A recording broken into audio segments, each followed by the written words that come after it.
Bonjour à toi et bienvenue sur ma chaîne si tu es nouveau. J'espère que cette petite intro t'aura plu. Moi j'aime bien me prendre un petit peu pour un artiste si je puis dire. Bon, c'était pas non plus des images hors normes, mais je trouve ça assez sympa de temps en temps de prendre quelques prises comme ça pour en faire une petite vidéo. Donc n'hésite pas à me donner ton avis dans les commentaires.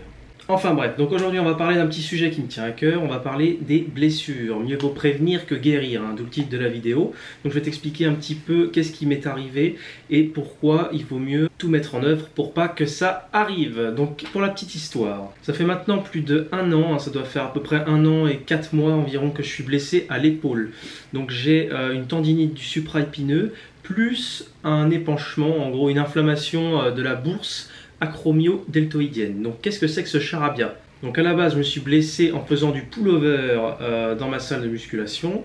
Donc j'avais mis pas forcément super lourd, mais je sais pas, j'ai dû mal faire le mouvement, plus à cause d'un gros problème de manque de mobilité et de souplesse, je me suis directement défoncé l'épaule. Donc à la suite de ça, j'ai foncé chez le médecin, comme tout individu normal.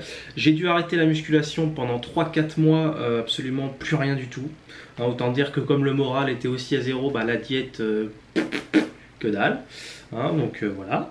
Ensuite j'ai repris la musculation en faisant de la kiné pendant environ 2-3 mois, puis j'ai commencé à ressentir à nouveau des douleurs, donc ça m'a encore cassé les burnasses. Donc qu'est-ce que j'ai fait? Eh bien j'ai été voir un ostéopathe qui m'a dit que c'était pas grand chose, etc. Donc il a essayé de me remettre en place. Une semaine après, bim, rebelote. Donc je ne pouvais pas en fait faire de squat, de développé couché, de traction.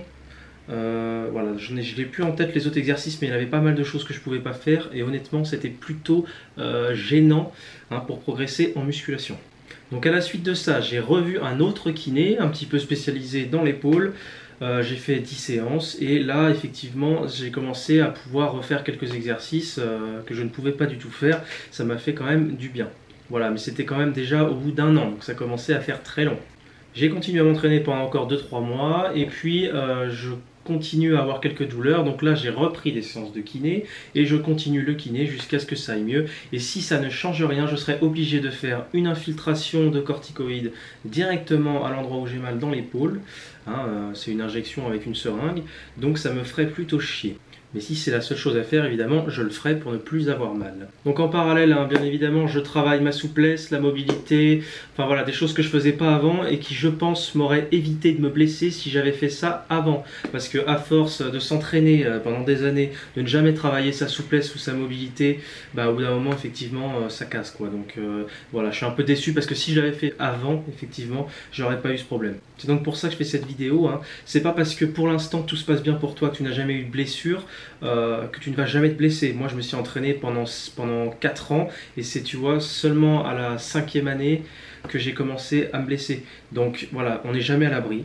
C'est pas parce que ça va bien maintenant que ça va toujours aller. Et le plus important dans la musculation, bien évidemment, c'est la santé, la longévité, puisque quand on doit s'arrêter, on prend plus rien, c'est-à-dire même on perd tout.